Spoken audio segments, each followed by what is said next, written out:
silences whispered like prayers. I don't need them. I need the darkness, the sweetness, the sadness, the weakness. Oh, I need this. I need a lullaby, a kiss goodnight, angel sweet love of my life. Oh, I need this.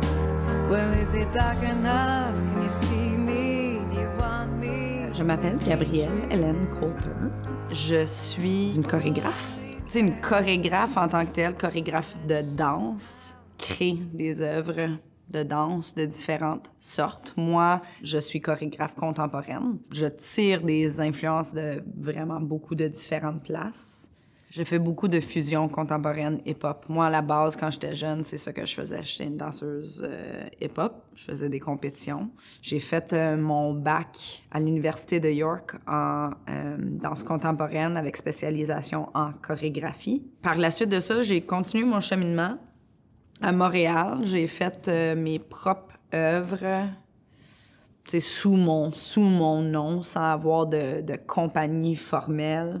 J'avais des super belles collaborations, entre autres avec un artiste, un violoncelliste, Adrian Copeland. On a beaucoup fait des œuvres ensemble pendant plusieurs années. J'ai fait de la chorégraphie pour des différentes troupes queer burlesque à Montréal. J'ai beaucoup été dans un peu dans la scène queer drag pendant plusieurs années. Et j'ai aussi été assistante exécutive de Margie Gillis, qui est connue comme la grande dame de la danse contemporaine au Canada, mais partout au monde, mais quand même très bien connue pour ça. Fait que j'ai quand même eu des super belles années en ville. J'avais 28, 29 peut-être. J'avais besoin vraiment de changement. La ville, ça ne marchait plus pour moi. Je me sentais pognée, je me sentais étouffée. Fait que j'ai tout vendu mon stock. J'ai rempli un sac à dos avec un peu de linge, puis j'ai pris le Keolis à mi-avril. Je suis venue à Gaspé. Le comme 8 avril, en plein dans une tempête de neige, j'étais comme « Je suis où? Qu'est-ce qui se passe? » Mais j'avais répondu à une annonce qui avait été placée par Nancy Paquette, l'ancienne coordinatrice du pavillon des sports, qui cherchait un prof pour des cours de danse créative pour des jeunes. La première fois que je l'ai appelé, je pense qu'on a été au téléphone 1h30. On a vraiment cliqué, puis j'ai dit « Écoute, Nancy, moi, là, il n'y a rien qui me retient. Je suis prête à venir à Gaspé. Mais je veux carte blanche pour bâtir une école de danse à Gaspé. Parce que ça n'existait pas. Puis elle a dit, ben, viens-t'en d'abord. 1 et 2, 3, 4, 5, 6, 7, 8, 1 et 2. C'est vraiment ça. Puis la tête puis les jambes sont... Yeah? Yeah, c'est ça. Vraiment, tu... Yeah, c'est ça, c'est ça. And then vous regardez. Then we come here, da, da, da. This is perfect now. Da, da, da. Prenez votre temps.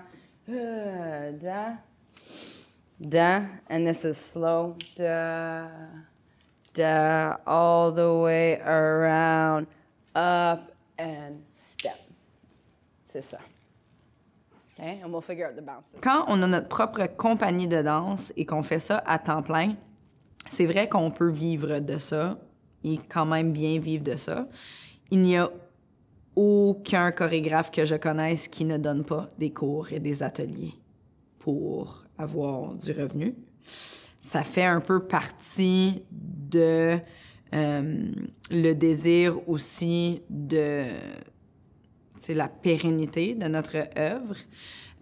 Moi, pour gagner ma vie, j'enseigne. J'enseigne le mouvement, la danse, le yoga, l'entraînement physique, la réadaptation physique. Je fais plein d'autres affaires en dehors de ça, mais en termes de ce qui est de ma carrière comme chorégraphe, professeur de danse, mon temps plein, c'est vraiment d'enseigner des cours de groupe. J'adore enseigner, j'adore préparer l'enseignement, j'adore bouger avec le monde en studio. Comme n'importe quel métier, Il y a de la bureaucratie, il y a de l'administration, il y a plein d'affaires qui entourent ça. Et veut pas, la danse, le yoga, les loisirs, quote-unquote, loisirs, mouvements récréatifs, whatever you want to call it, en temps de crise, c'est la première chose que les gens vont mettre de côté, malgré le fait que c'est une partie intégrale de notre bien-être. Notre corps est pas fait pour être sédentaire, là. On n'est pas fait pour être sur des écrans de même tout au long de la journée. La hausse qu'il y a eu globalement en dépression, anxiété, troubles de sommeil, troubles de communication. Écoute, ça a été comme un choc sur le système nerveux du monde entier, cette situation-là. Et les gens ont délaissé leur pratique de mouvements de loisirs ou récréatifs par peur de la réalité, ce qui était, la plupart du monde ne savait plus s'ils allaient pouvoir travailler, s'ils allaient pouvoir nourrir leur famille, etc. Sauf que moi, j'ai envie de démocratiser la danse puis le mouvement et le yoga. J'ai envie que le monde y comprenne qu'ils n'ont pas besoin de moi, là. Moi, le moment que mes élèves me disent « Ah, j'ai dansé toute la fin de semaine, j'ai plus besoin de venir dans ton cours. » Ben, moi, j'ai fait ma job, là. Puis c'est un peu contradictoire parce que j'aurais peut-être plus de job si je me rends où ce que je veux aller. Mais on n'a pas besoin de suivre un cours, on n'a pas besoin d'un certain sorte de linge fancy. On n'a rien besoin pour être à l'écoute et faire confiance à notre corps.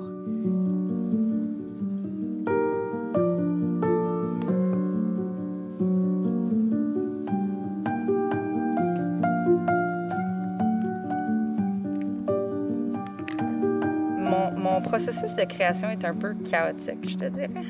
Et chaotique, mais organisé. Ça, dans le fond, c'est un peu comme it's like a storyboard, une scénario-image, mais de mouvement. Fait que ça, dans le fond, c'est les images qui ont été prises par Erika Williamson durant un de nos processus de création, là.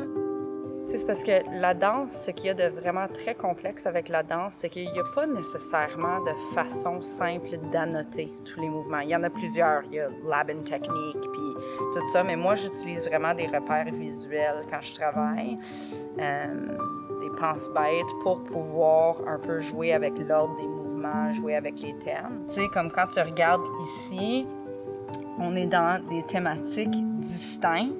Sauf que les sections, ils peuvent changer d'ordre, puis aussi les mouvements dans les sections peuvent changer d'ordre. Fait que c'est vraiment juste un outil comme un autre pour aider à mousser la patente.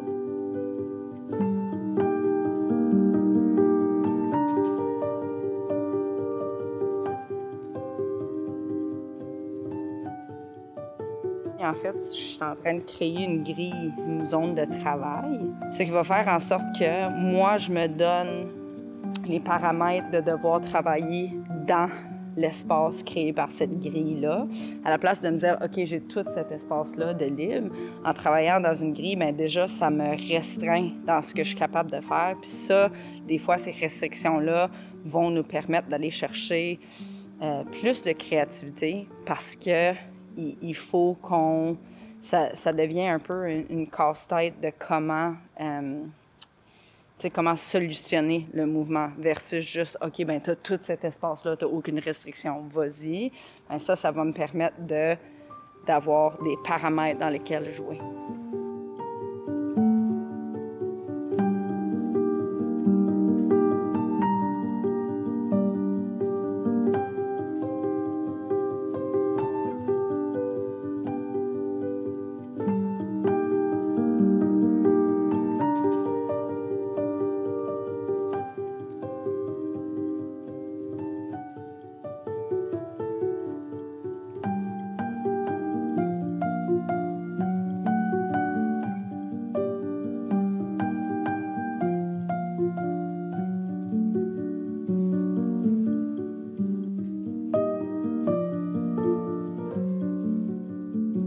Des affaires le plus extraordinaire avec la danse, c'est que c'est éphémère.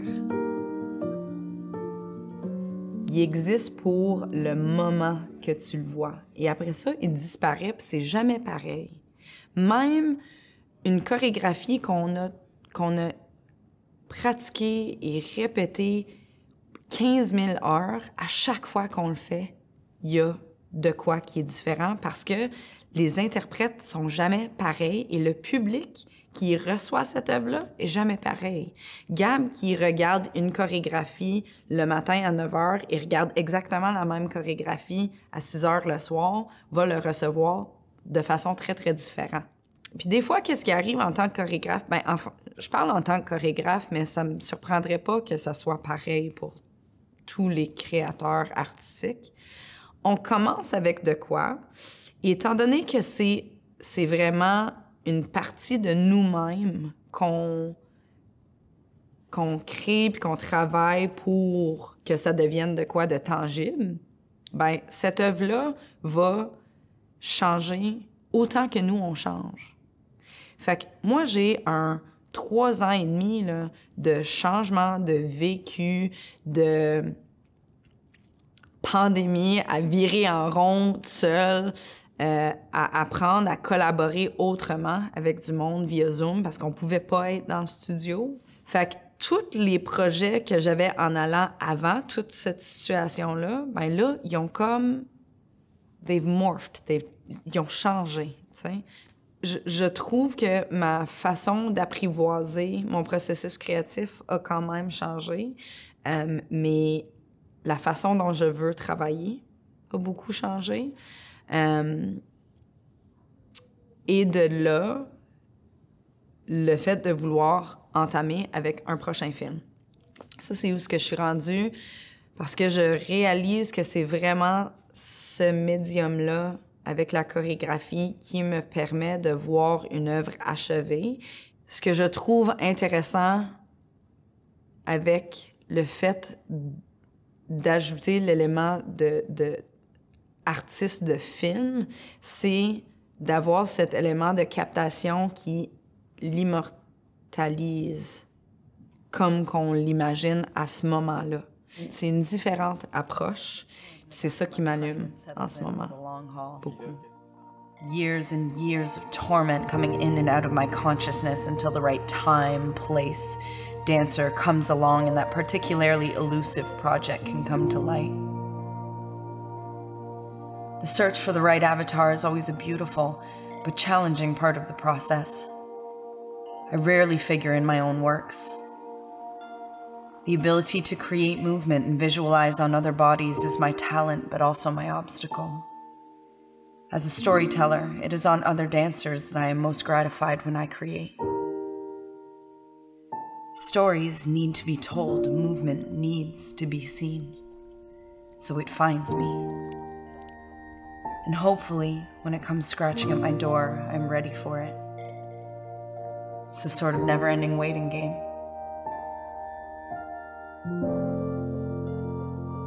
Now, you have an idea of what's under my skin.